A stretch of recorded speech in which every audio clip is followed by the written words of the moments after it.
Hello and welcome to the Week in 60 Minutes, brought to you by SpectatorTV and broadcast on Thursday 14th of April. I'm Cindy Yu, the Spectator's broadcast editor and your host this week. On this week's show, police fines have been given to the most senior people in government, but will Boris Johnson still survive? I'll be discussing with our deputy political editor, Katy Balls. Spectator columnist Douglas Murray will also be joining the show. He's written this week that he feels sorry for Rishi Sunak, the Chancellor, and that he shouldn't have to resign. As France counts down to the final showdown between Emmanuel Macron and Marine Le Pen in the presidential election, is the country facing a miserable choice? Spectator chairman Andrew Neil joins the show, together with the French journalist Anne-Elisabeth Moutet. In this week's special Easter issue of The Spectator, the Ukrainian journalist Peter Pomerantsev writes about what it's been like to watch the war from outside the country. He's in Kyiv now and joins Spectator TV. We'll also be joined by veteran war reporter Christina Lamb, author of Our Bodies, Their Battlefield. And finally, Rory Sutherland has been going down a YouTube rabbit hole. He writes this week about why it's the perfect place for those bored by mainstream TV. He joins the show. Before we get going, a reminder to subscribe to The Spectator magazine. You can get 12 issues of the magazine for just £12 and we'll give you a free £20 Amazon voucher too. Just go to spectatortv.co.uk/TV offer. And why not subscribe to our YouTube channel too? Click the red subscribe button at the bottom of this video and tap the bell icon to make sure you never miss an episode. Nobody quite expected that all three of Boris Johnson, Carrie Johnson and Rishi Sunak will be fined by the Metropolitan Police, and more fines may yet come. But when it came, the penalty was not the trigger for a full-fledged Tory revolt that many would have predicted earlier in the partygate saga. Has Boris Johnson got away with it again? And is he forever damaging British politics if he stays? I'm joined by The Spectator's deputy political editor, Katy Balls. Katy, welcome to Spectator TV. Now, Boris Johnson and Rishi Sunak were fined this week along with Carrie Johnson, but has he got away with it again? I think the simple answer is it's just too early to tell. It's definitely the case that had this happened about 2 months ago, I think that there was a general consensus, 54 letters of no confidence would go in, would be heading to a confidence vote in the Prime Minister. But in 8 weeks, a lot has happened. First, you have the situation in Ukraine. You also have the fact that cost of living has risen as an issue that MPs are hearing about much more than parties. And then you have the weakening of Rishi Sunak, who was seen as the obvious person to take over. And I think these factors are all adding to the sense that no MPs really want to move immediately. You've only had a very small handful of MPs say that Boris Johnson should go. You've had one ministerial resignation. But therefore, I think the silent majority are actually just waiting for now to see what the public reaction is and to see that if we do get into a scenario where Boris Johnson receives more fines, which is entirely possible. Yeah, I mean, also, is the peace temporary given the fact that it's recess at the moment and MPs are not together chatting to each other and they're actually talking to local associations and constituents, presumably?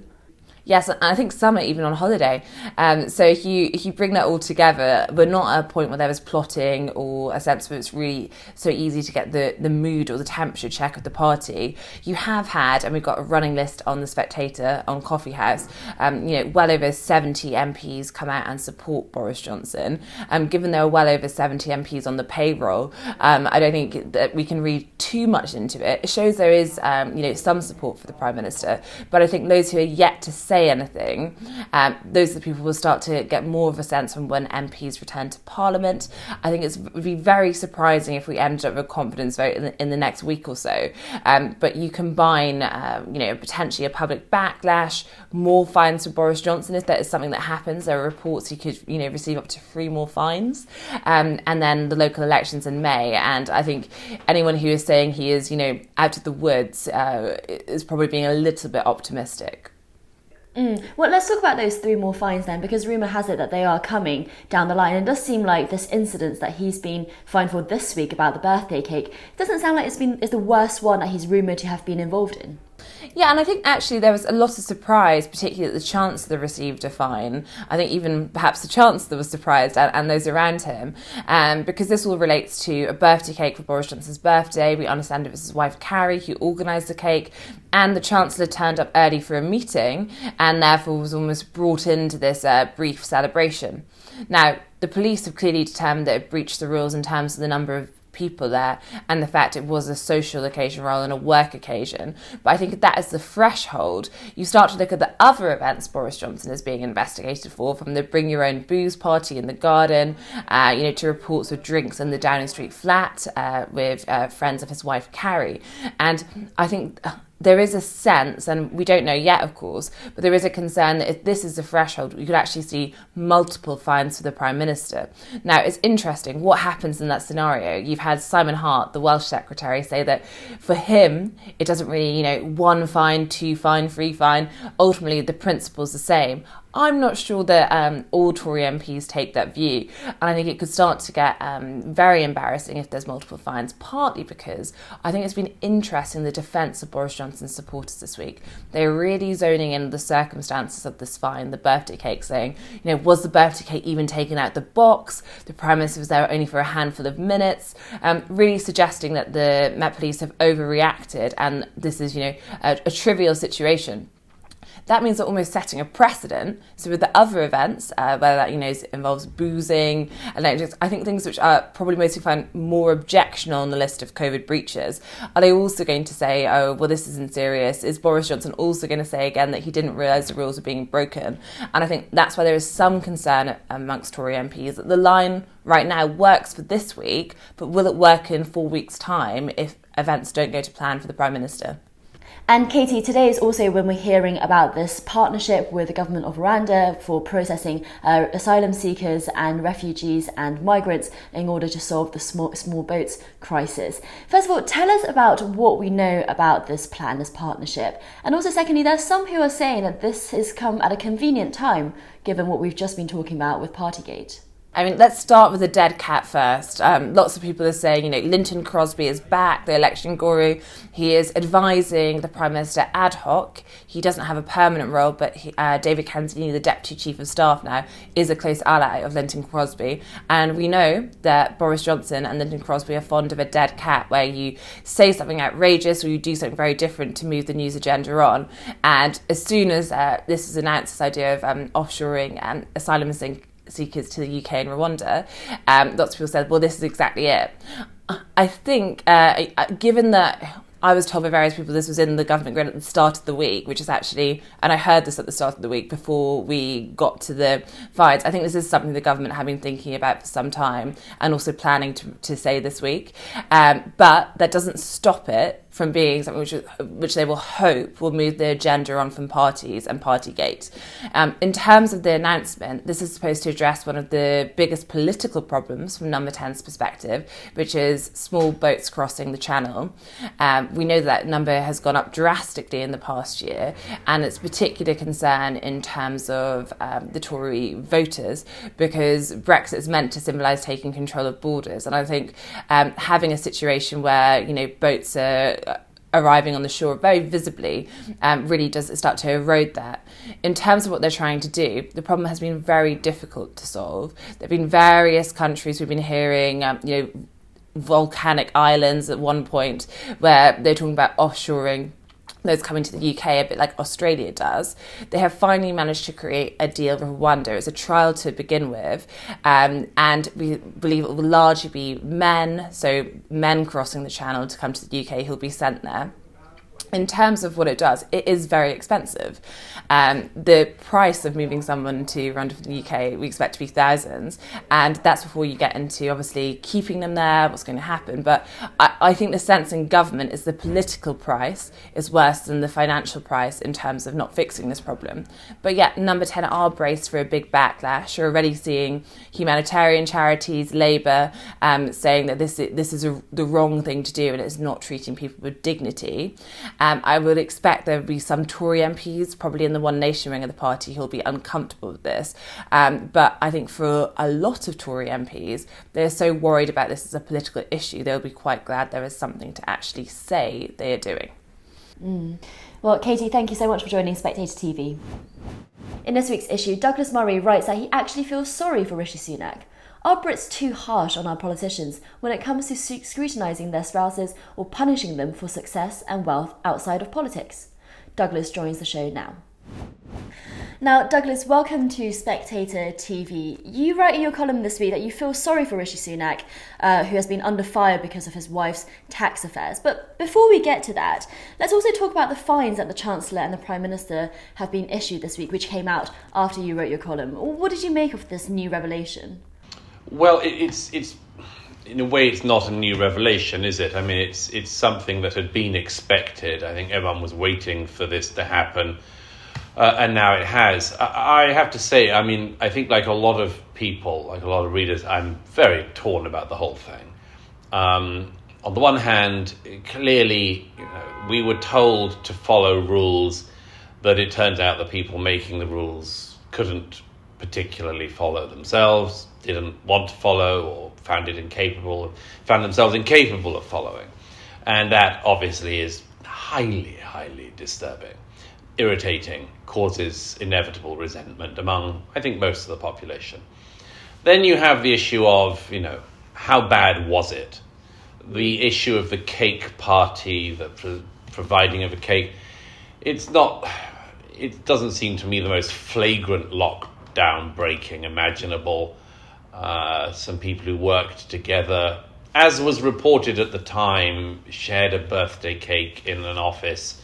And I think there's a certain amount of playing up of this by Boris Johnson, in particular's political opponents, and they're all having to pretend that this incident was the worst thing they could imagine and is spitting in the faces of NHS nurses and much more. And then there's the simple fact of, the reality of where we are, that when Labour politicians and others say, the Chancellor of the Exchequer and the Prime Minister should resign, you think, really? I mean, not just over this, but at any time? You want to plunge our country into a crisis like that? Now, of course, people are saying that because of the Ukraine war, it's not possible. I'd go further than that. I'd just say that at almost any time, it's not possible that a Prime Minister and a Chancellor should be expected to resign. It would throw the country into unbelievable turmoil. It would embed something that some of us have feared in recent years, that the Conservative Party's sort of reputation for ruthless efficiency was more just that they were ruthlessly inefficient. And I think it would be very, very destabilizing for the wider country. So I think, like a lot of us, I've just got all of these thoughts at once. I don't think that they should resign. They've apologized. It's up to the voters at the next election whether or not this is going to be a factor in their voting. My own thought is that, every year at the moment is a very long year. And 2.5 years is an awfully long time. Remember, political reputations are going up and down. People are, everything about them is being turned on its head in a matter of hours at the moment. So 2.5 years is a long time. Voters will probably remember it, but it's up to the voters to say what they think in the end.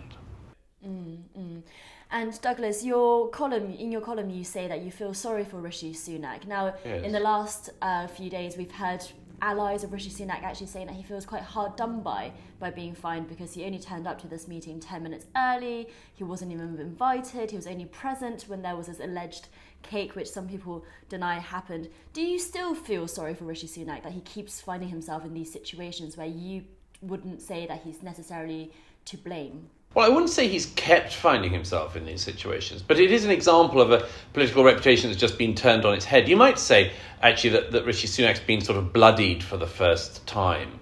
He's had a very charmed career, as I referred to in my column.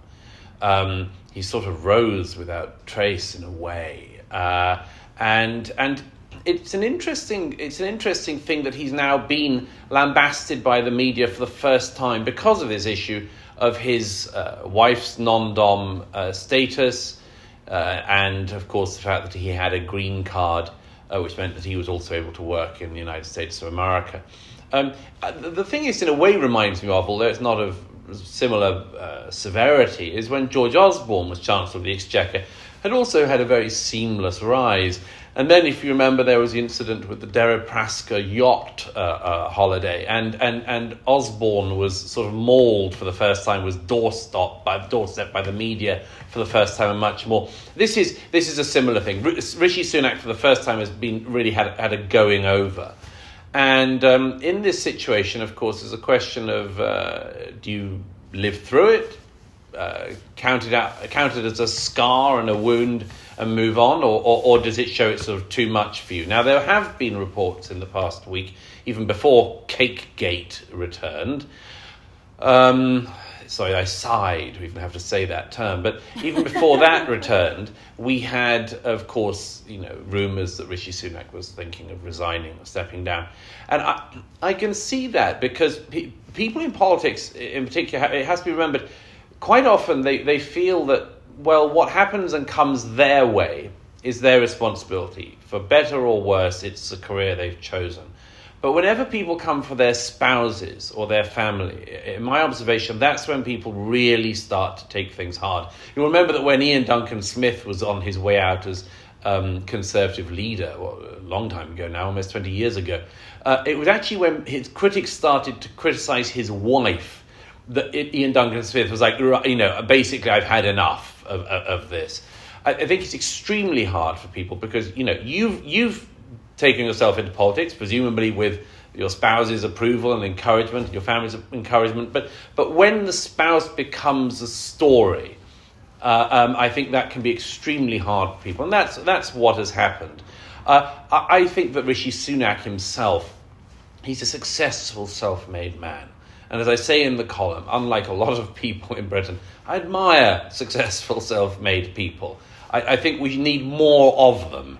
I don't think it's a bad thing that he's made a large amount of money before entering politics. I don't think it should be held against him that he's married an attractive heiress. Good luck to him. It's interesting the way in which Labour politicians have responded to this, however.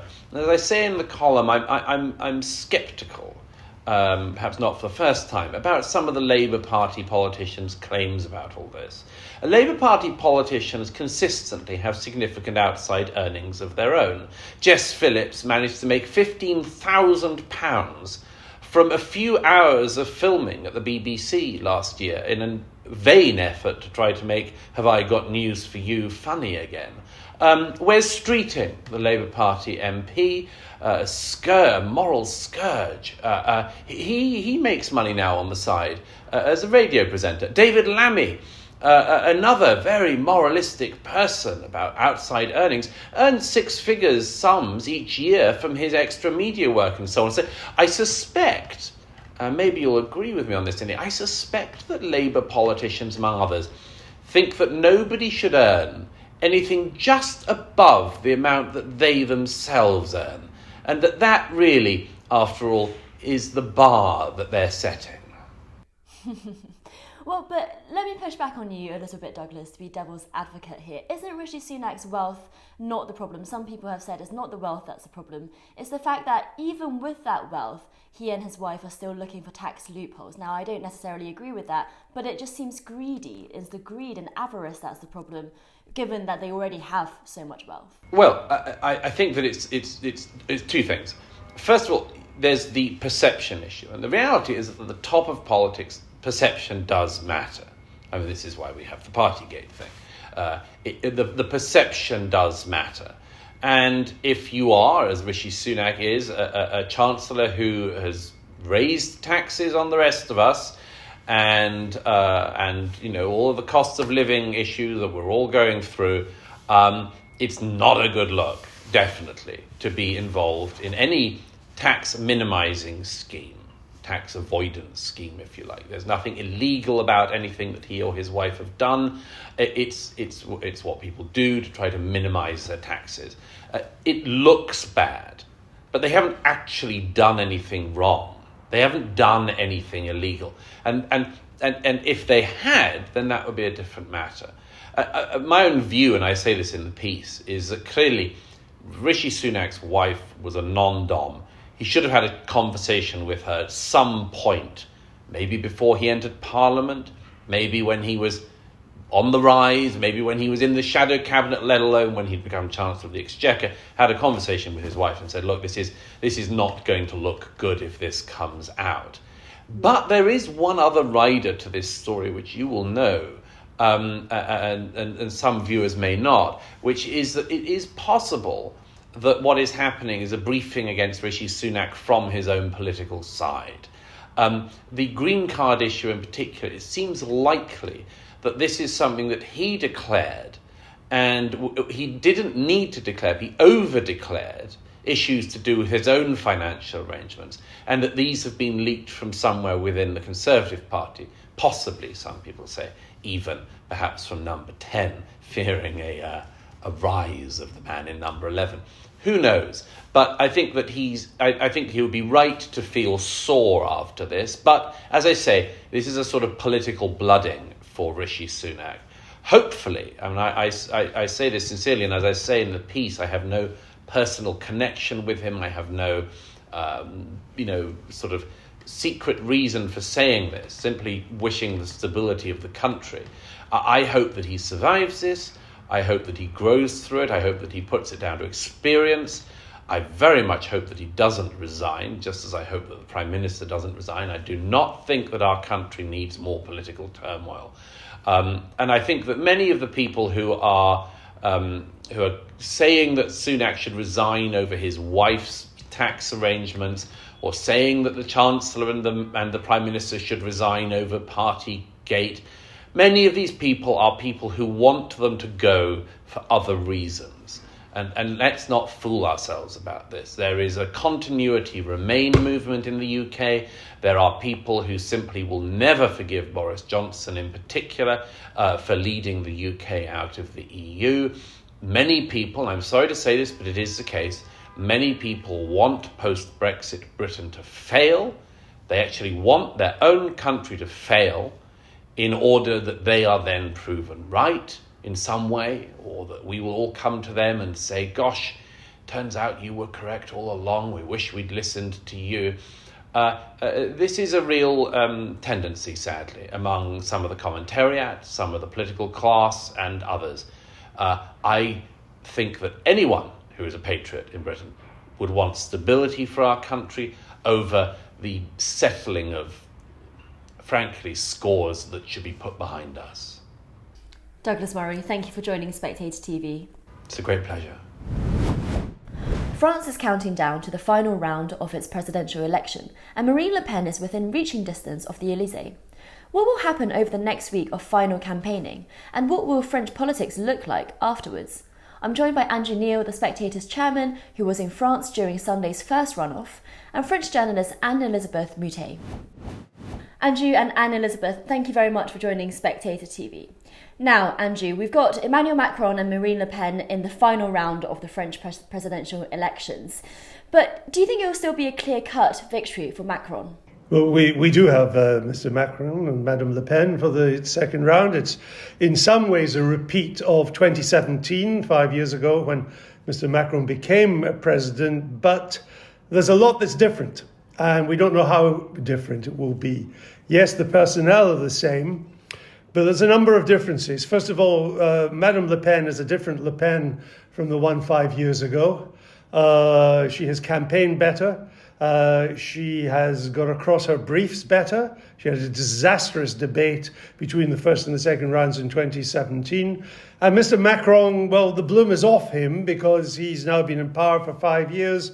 It's not been a great 5 years. He's not the you kid on the block anymore. And what has always done for the Le Pens, both her father and for Marine, has been in the second round the formation of what in France is called the Republican Front, that all the non-national front or national rally parties get together and they back whoever it is against Le Pen. That was Chirac in 2002. He won by a massive amount against Le Pen Père, and it was Macron in 2017. I get the feeling, Anne-Elisabeth will know more than me about this, I get a feeling that Republican front is crumbling a little bit now. That Mr. Macron can't quite count on it to the same extent. That a big chunk of the left will probably vote for Madame Le Pen, because her economic policies are from the left. She is a woman of the left when it comes to economic policy. And the two mainstays of the Republican front, the centre-right Gaullist and the centre-left Socialist Party, for presidential elections, they are no more. So I would say that probably Mr. Macron does get through in the second round again, but it will be a lot closer, and you wouldn't rule out an upset. Well, Anne-Elisabeth, you recently wrote that it was a miserable choice facing the French right now. Tell us about that. It's a miserable choice because a majority of the French, whoever gets elected in the runoff, the majority of the French did not want them.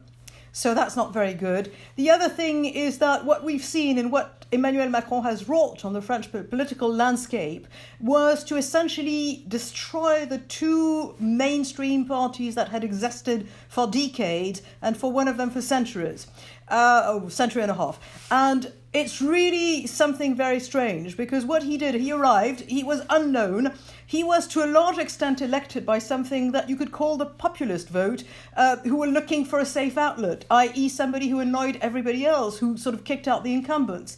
And he came, and he was 25 years younger, and they voted for him in this reflex, thinking, well, we've got the best of both worlds, which is we've got this guy who's different, and at the same time, he comes from the technosphere, he's an énarque, he was economy minister for François Hollande for a bit.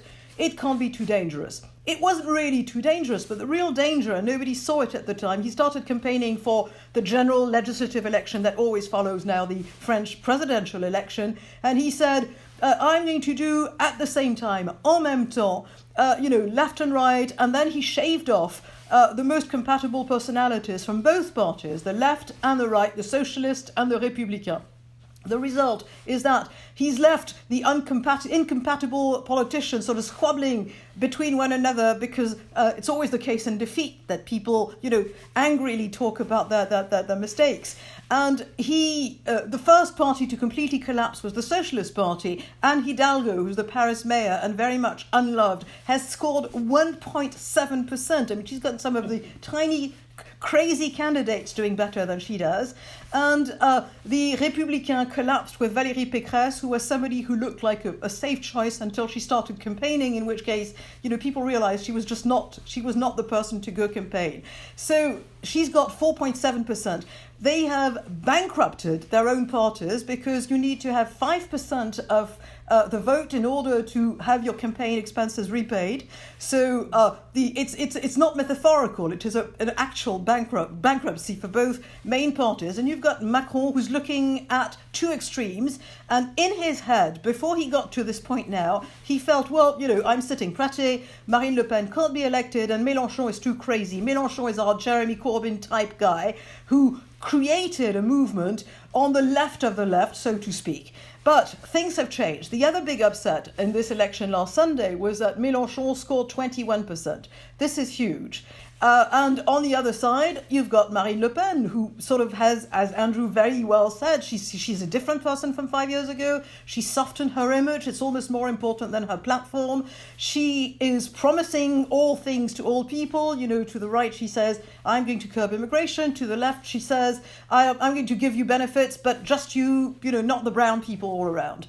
All the white people. So all of this makes for a toxic system. And right now, Macron started campaigning. He was still, people said before Sunday that he was going to harm himself because he was not out there campaigning. But now that he started campaigning, he's much, much worse. He's actually doing himself some real harm. He has said the most incredible things in 2-3 days. He went to the heartland of the Rust Belt where Marine Le Pen has a majority. And he told them about philosophical concepts when they said, we haven't got enough money to pay our bills. He then met, and we assume that his people planted a personable young woman wearing a headscarf, and she asked him a question about feminism, whether he was a feminist, and he said that she was a symbol of the Republic, with her religion and her feminism. And the discrepancy between the two were very strange. And the other thing is that throughout the past 5 years, his education minister, his wife, his deputy home secretary, all said that France was a secular, a country with laïcité, and we were neutral about religions in the public space. So he just contradicted himself. He announced just before the election that he would put the retirement age up to 65 years old, and he just said, literally during a walkabout, well, we might not after all. He looks like somebody who's making it up on the fly, and he's still doing the same sort of a number of, I am more intelligent than you are, to voters. This is dangerous because he might lose. I quite frankly would be unhappy to see Marine Le Pen come in, because she is somebody who has she couldn't give names for people in her cabinet, because whenever there was a tall poppy in her party, she cut them off, which is why all of those flocked to Éric Zemmour. She's not somebody who wants to ally herself to the Républicains. Essentially, the Front National national rally today was, for the past 50 years, half century, managed as a family concern, and that's what we would have. And it's not something good, but she sounds better than he does. Well, actually, that's really interesting, Anne-Elisabeth. Andrew, you wrote recently that Marine Le Pen could be as disruptive and bring more chaos than even Donald Trump. So would you disagree with Anne-Elisabeth there? No, I don't disagree with anything Anne-Elisabeth said. I mean, I think when it's a tough fight, this television debate, I think it's on April the 20th, is going to be pivotal. It was a disaster for her last time. It probably won't be a disaster for her this time. It is Mr. Macron's to lose. I would still have him as favourite, but as Anne-Elisabeth said, the way he's campaigning, he could well have the hallmarks of defeat, the way he's doing. I mean, he has tried now to position this as a Brexit issue, France's version of Brexit. And I don't think that matters too much with the French people. I don't think it cuts through, particularly with the kind of voters he needs to attract. France does not have a majority for leaving the EU, but it is a far more Eurosceptic country than the Brits realise. I mean, let's not forget that in 2005, the French voted against the EU constitution by 55 to 45 in a referendum. When the Maastricht Treaty, that pivotal treaty of modern Europe, was put to the French people in 1992, I was there for the referendum and for the results coming in the day after, it approved Maastricht by only 51%. It was incredibly close. So I think there's very little mileage for Mr. Macron in bigging up the EU.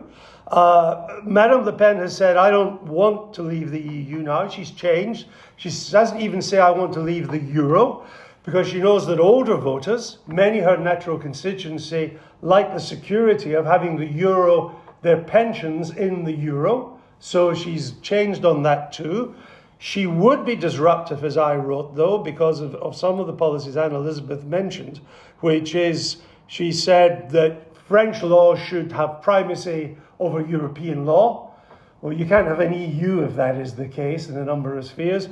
And she said that French citizens should have primacy, French nationals, over others, including others from the EU. Well, that is against EU rules. She wants to leave NATO, though in my own view she wouldn't do that. And she couldn't get the National Assembly to agree to that. But all of these would cause a crisis. It would be like importing Viktor Orban from Hungary into France. And it's the EU needs all this like a hole in a head. Now, just finally on this point, in my view, this election will be won or lost by what happens to the Mélenchon vote. There's 21% who voted for this Marxist, unreconstructed Marxist with a deep anti-German streak in him as well. It's quite amazing. Now, she needs as much of that as possible to get to 50%. And I think it's a stretch. You take the 23 to 24% she got, she can add on Zemmour, that takes her to over 30%, but not all of it, but she'll get a big chunk of it. And Zemmour has said his people should vote for her. There was another right-wing nationalist who fought, that's a couple of percent. That still takes her only to where she was in 2017, about 34% of the vote. Now, to get Mélenchon, she needs a lot. Macron is going about it the wrong way to get the Mélenchon vote because they're all really Eurosceptic, like Madame Le Pen. And I just finished, I just went through some of her economic policies because she is going for the left-wing economic vote. She wants to marry a right-wing nationalist law and order with a left-wing economics vote. Her policies, Cindy, are this: British viewers catch an earful. No income tax if you're under 30. That's quite popular. Sounds fantastic. Low interest loans for couples of 100,000 euros to start a family. And if you have 3 kids, the loan is wiped clean. Free public transport for the young. Tax-free overtime if you're a blue-collar worker. Retire at 60. Macron wants to take it to 65. If you're one of the less privileged who left school early and has worked for 40 years. Index pensions to inflation and have a minimum of 1,000 euros a month. Reintroduce the wealth tax that Macron abolished. Have a massive Keynesian public spending spree. And she doesn't rule out nationalisation for big companies that don't behave the way her administration would want.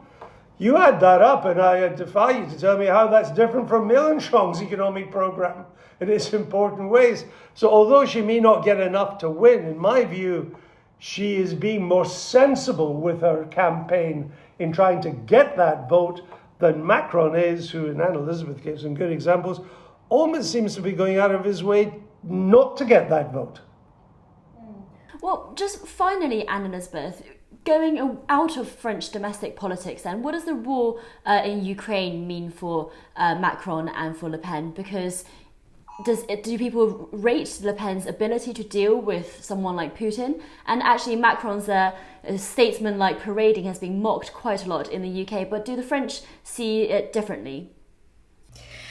Well, the French saw it sort of favourable to Macron about 4 weeks ago, because Macron went to Ukraine twice and he spoke to Putin at least a dozen times on the telephone. And in the beginning, the first one was a sort of solo number. The second was something in which he consulted with Biden, he consulted with Olaf Scholz of Germany, he consulted, they said at the Elysee, even with Boris Johnson. And it looked like it was something that needed to be attempted. But since then, the French have become aware of what's going on in Ukraine and the savagery of it and the sort of the madness of King Boris. And it's one of the reasons why there are several reasons why Macron's numbers started falling from a high of over 30% before the first round, and that had to do with that. And now everybody is sort of circulating on social media a Ukrainian joke which started on Twitter, which is we have a new word in Ukrainian, it's Macronism. Macronism is basically you promise something many times and you never deliver. Oh, wow. And the French feel like that in terms of Macron's diplomatic initiatives in Ukraine. I wouldn't say that Ukraine is the main thrust of the reason why people will vote, essentially because they've seen their bills go up, they've seen their fuel bills go up, a number of things, and they're really worried. But they are aware that the president must be a statesperson. Marine Le Pen is less of it, even though she's toned down the support to Putin since the beginning of the war. She said that, yes, she would welcome Ukrainian refugees. She doesn't get a plus, it's just that she doesn't get so much of a minus anymore. It didn't harm Mélenchon, probably because, unfortunately, a part of the young don't care what's happening in Ukraine. But it's not something that's helping Macron any longer. And it sort of ties into the fact that he talks big and delivers small. Fascinating. And the French are always a nightmare when it comes to NATO. But Le Pen, I think, would be a bigger nightmare than Macron on that. She almost talks as if Russia should be an ally of violence. Yes. And although she has attacked the invasion, she has not condemned the atrocities which are clearly done to Russia. So I think it's a dangerous situation. in her party are at least two politicians who have engaged with Russia for years and years, and who showed up in everything in Crimea, for instance, that was organized by Putin. And honestly, I mean, there's an unpleasant strain in the hard right in France, which is pro-Russian because they loathe the Americans.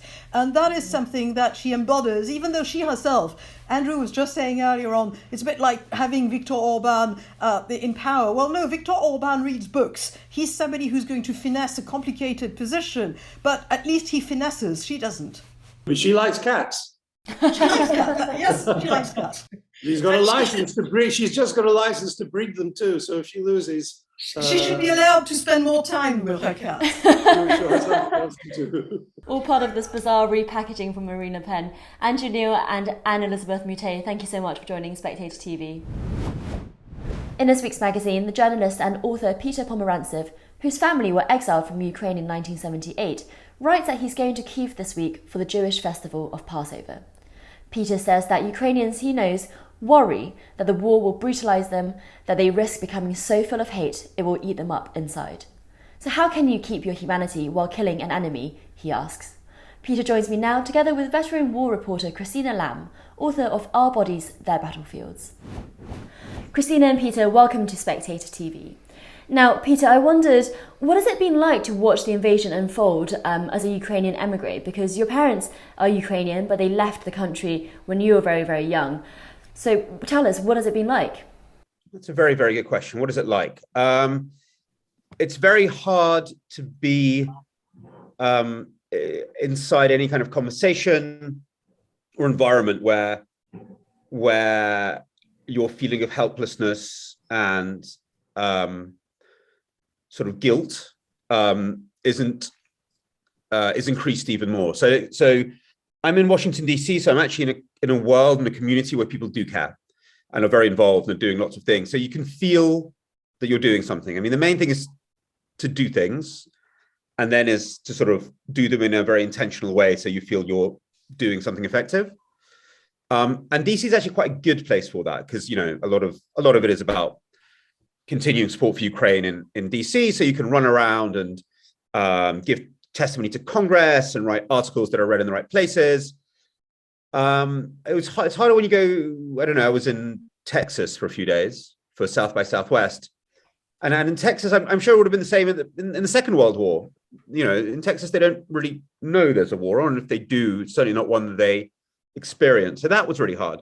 You just want to be doing stuff. And you obviously learn not to ever ask the question to yourself or to others, how are you doing, as in how are you feeling?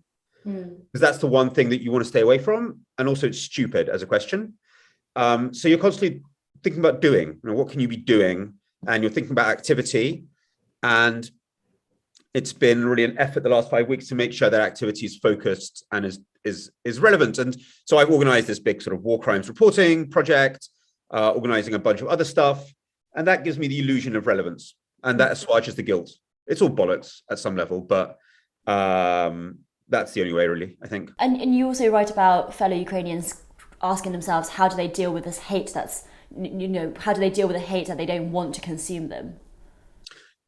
So, yeah, I mean, it's I think that goes through all levels of Ukrainian society, from soldiers that I speak to on the front lines, through to senior people in the administration. They're all very aware that no kind of justice will be enough now. You want revenge. And then at the same time, you realize that, there's a risk of becoming like the enemy. And I think everyone faces that contradiction. I don't think it's easily resolved, by the way. I don't think there's an easy fix.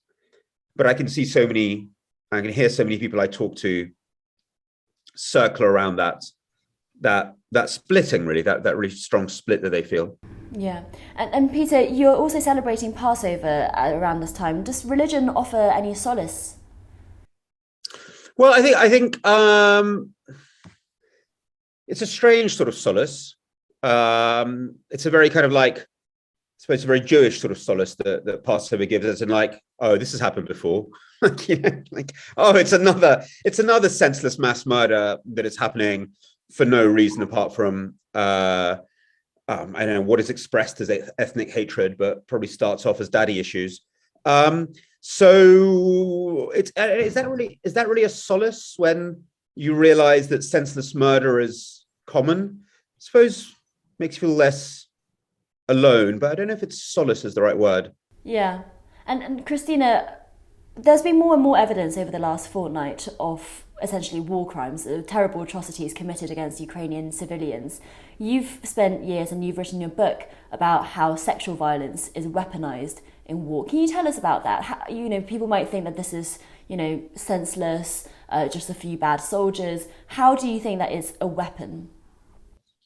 Yeah, so of course, there's always been rape in war, going right back to the ancient Greeks and Persians and Romans. But what we've seen in recent years is really rape being used as a weapon of war. So people using it to try and drive out and humiliate and terrorize communities because they're a different ethnicity or a different religion. And so where it's used as a weapon, it's being used in a systematic way. It's not just, some guys in the midst of war and the chaos of war and the adrenaline feeling that they will take advantage of the opportunity. This is actually going out there to do attack women because they're more vulnerable and to really inflict terrible wounds and lasting trauma on people. Do you see that happening here in a systemic way? When we're talking about it being systemic, do we mean that there are literally army generals or politicians who are saying this is what you should be going out and doing, or is it less clear-cut than that? So at the beginning, when the first reports were coming in, I wasn't sure whether it was just, a few people doing it. But now there seems to be, this seems to be much more of a pattern. So whether people have actually been told to go and do it, or whether it's because things haven't gone the way that the Russians hoped it would go. And so the soldiers are angry, they're demoralized, they're lashing out at people in the most terrible way.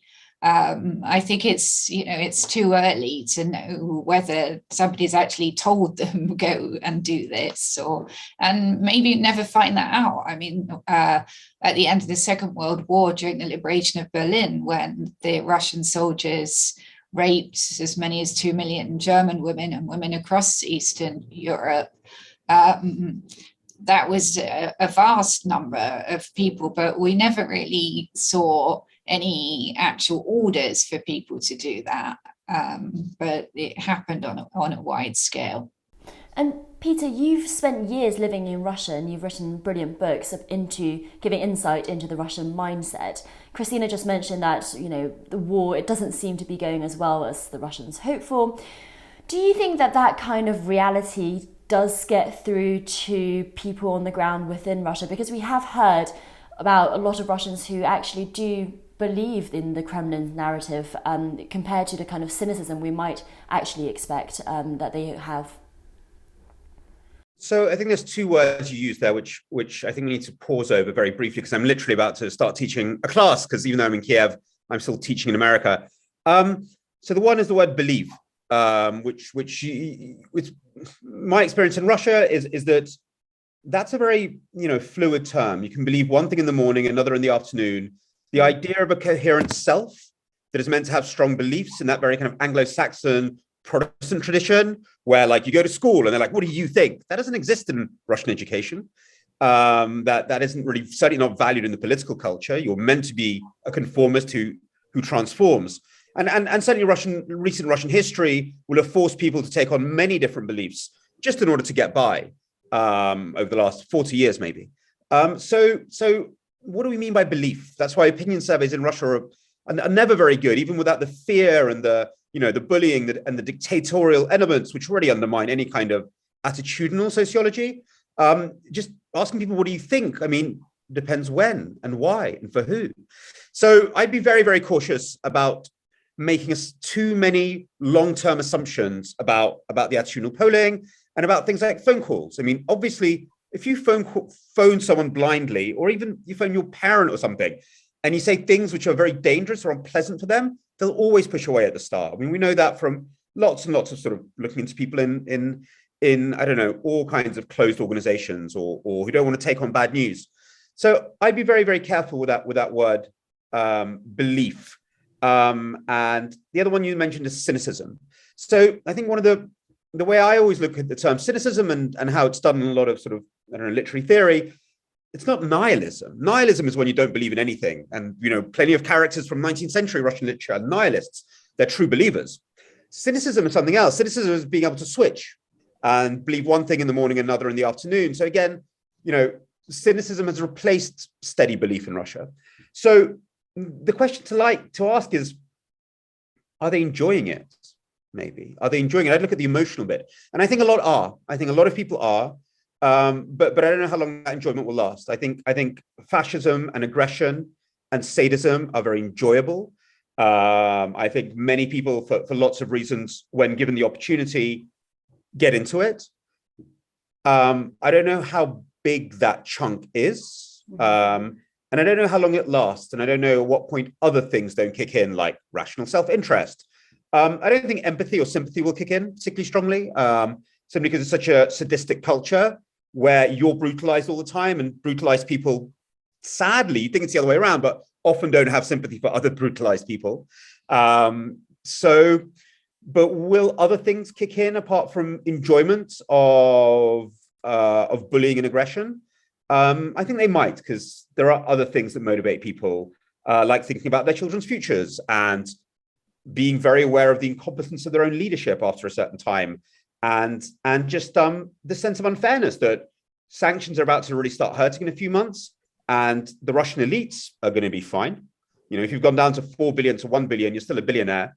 But if you've lost your mortgage, your kids have no future, all for some bizarre sadistic adventure in Ukraine, well, maybe you'll start asking some questions. I have to go now. Sorry, I've got a class to get to. I'm so sorry. So my son was studying at St. Petersburg University and was evacuated recently. And he was living with a Russian family, a woman and her son. And she had been married to a Ukrainian, but he had died. The moment the war started, he told me that literally overnight, she suddenly became a real Putin propaganda fan and started, whereas previously she'd been critical of the idea of a war. And all of a sudden she, was literally spouting things Putin was saying. And he was really shocked to see that. And I think, there is this element there of people not knowledge is a difficult thing, people not wanting to really know the truth of what's going on, because it can make for an uncomfortable life in a society like that. So I think it's hard for us because we think, the first war I covered as a journalist was the Soviet invasion of Afghanistan in the late 80s.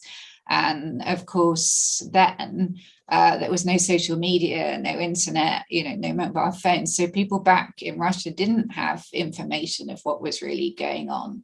This time it seems very different because you feel, well, surely people could see on social media and access, but it's hard for us to imagine that people might not even want to try and access that. Yeah, absolutely. Christina, the final question I wanted to ask you is, and this is something that you must have thought about in your time covering various different war zones, which is just this shifting of interest from humanitarian crisis to humanitarian crisis, from war to war. This time last year we were talking about Afghanistan, but as we talk about welcoming Ukrainian refugees to this country, there are still Afghan refugees stuck in hostels in the UK. How do you think people should, and how do you personally deal with that? Every single issue is so important and so grueling, but how do we maintain the right amount of attention on those issues so that we're not being distracted by new things? That's a good question. And I find this extremely difficult because we don't seem to be able to focus, we being the media, but also politicians, don't seem to be able to focus on more than one crisis at a time. And as you say, Afghanistan sort of overnight dropped out of the news. And I feel very sad about it because the situation there has got worse. The Taliban are taking advantage of the fact that no one is looking at Afghanistan anymore and doing more kind of Taliban things, that whereas before we were wondering whether this time around they were going to be more moderate and more amenable to a different kind of regime than previously, but now they're doing exactly the same things in terms of restricting women and girls and making men grow beards and all of that.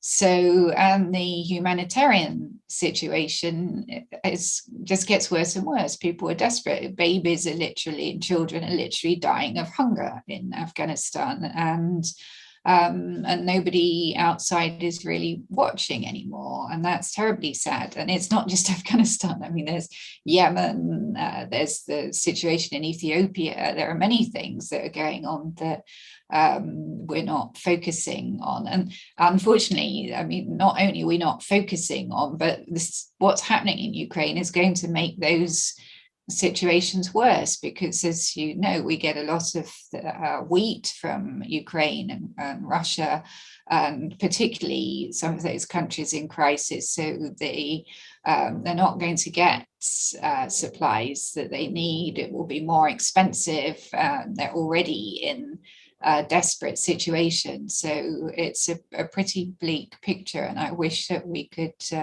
focus on more than one thing. And I also feel, you know, it's hard to explain to Afghan refugees in this country who are stuck in hotels still why British families are very happy to welcome Ukrainians into their homes, but haven't made the same offer to Afghans. I can't explain that to people.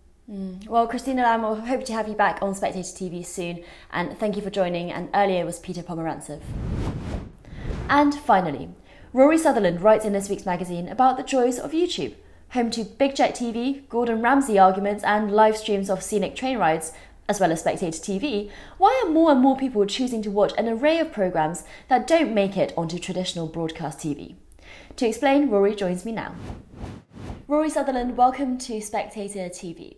Now, you've recently been learning a seemingly random selection of facts, from the first person to shave daily to the population of France under Napoleon. And you've written about all of these facts in your Wikiman column this week. Can you tell us why they're actually related? I think that effectively there is a large proportion of the population who are surprisingly nerdy, and for whom facts, irrelevant facts, that Scipio Aemilianus was, according to Pliny, the first man to shave daily. There are certain people who find the absorption and processing of information disproportionately enjoyable. You know, it's almost an end in itself. Okay, there's a large swathe of the population who go, you know, what on earth are you filling up your head with that nonsense for?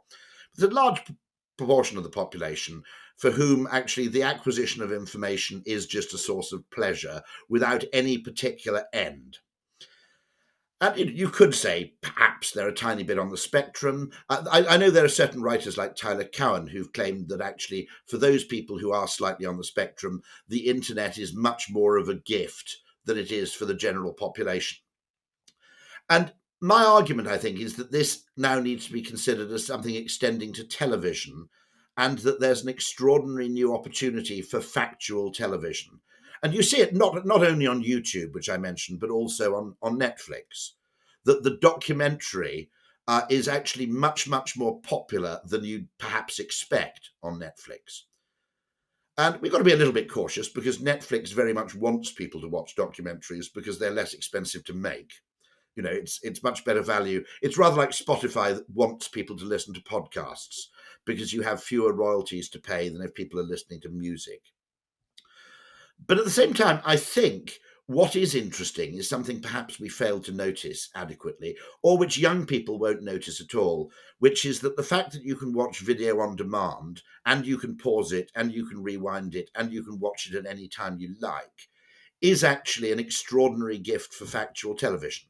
Because you couldn't broadcast a 2-hour documentary on how to change the fuel pump on a 1987 Toyota Camry. In the age of broadcast television, that would have been intolerable to all but 27 people. But in the age of YouTube, there are 27 people who find that the best TV they can watch all day. And so you've been spending a lot of time on YouTube, have you? Well, I suspect that, this is purely anecdotal, But one of the things I noticed after lockdown was everybody had a kind of guilty televisual secret. And, there were some families who watched, there was some donkey cam, which was just a live broadcast of donkeys. There's a very enjoyable one, which is actually the Alaskan bear cam, which is live footage of bears effectively by a waterfall in Alaska trying to catch salmon. And as I said, you couldn't devote BBC One, not even BBC Two or Channel 4 to, hours of this content. But it became under lockdown, and maybe will stick afterwards, peculiarly watchable. And I also think there's a kind of TV as screensaver, which is you can almost consider your television to be a window. And if you're getting on with other work, you can either have a black rectangle on the wall, or you can have a live view of a train station in Boise, Idaho. Okay. And actually, there are suddenly new uses for television, which I don't think we're talking too much about the metaverse, and we're not talking enough about what you might call the reinvention of TV. I'd also say that the 4K TV, which makes the display of text particularly attractive and readable. I actually read books on my television. Oh, wow. I'm at that age now. At 56, I have, presbyopia, it's technically called, that effectively when people get older, they become more long-sighted. And that's happened to me. And so quite often I sit here in front of me as a 55-inch 4K television, and I occasionally read Kindle books on the TV. Enormous type. I mean, and it's pleasantly at sort of 5 feet from my head rather than being 2 feet or 3 feet from my head. And so actually, the 4K television combined with television on demand and, effectively television delivered by internet will create, I think, an explosion of new uses of television. Yeah, I mean, that's fair enough. I mean, viewers of Spectator TV will not be strangers to YouTube already because that is where we are hosted. But you also write that a lot of things on YouTube is rubbish and there are only some divinely good things, like Spectator TV, of course. So how do you sift through all that rubbish to find the good stuff? That's where the talent lies, I think. The first thing I do, at least temporarily, because you can get a free trial of YouTube Premium, okay, which is ad-free YouTube. And you can get 2 months trial of that for free. Now, it's probably a little bit difficult to cancel after you've adopted the free trial, but I don't think it's impossible by any means. Google is not quite as sludgy as other content providers are in making it impossible to cancel subscriptions online, which is a major problem, actually. But the slight annoyance of ads on YouTube is not that they're ads, it's that it tends to place ads in front of the content. And if you're in the exploration mode, you don't want to listen to an ad for 30 seconds or whatever, or if you're lucky, 10 seconds, every time you're just experimenting. Because in that browsing mode, it becomes particularly tedious. It's fine if you're watching hour-long things and you know what you want to watch, but it's annoying when you want to explore. So probably consider subscribing to YouTube Premium if you've got YouTube on your TV. And the trick is actually searching. Almost take the most obscure things you can think of and search for them, and part of that's it's a kind of knack. And if you're particularly interested in cricket, actually if you search for obscure New Zealand cricketers of the 1980s or whatever, you will find something of surprising interest. If you're particularly interested in fishing, if you're particularly interested in Al Bowley, try searching for those things, and you will almost always not come up empty-handed. And then the other trick is the use of the subscribe button. See, I mean, one of the things I don't think we're very good at, we have Google and we have YouTube, and actually one of the most valuable things you can do is get better at using Google, realizing that if you want to search for a phrase, you put inverted commas, double inverted commas around the phrase. If there's a word that's essential, you put a plus before it, and it will only show you search results that contain that word. Now, most people don't know that. Now, in the same way, I think, on YouTube, gaining the knack of subscribing to things in particular when you particularly like them, and also effectively putting yourself in a slightly different mindset, which is that the television is traditionally kind of lean back entertainment. You sit there and tell the box to entertain you. And actually, you do have to participate a little bit here.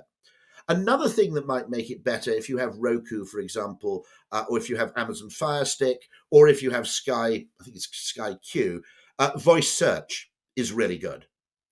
So literally, you can go on and just say Cary Grant, for example.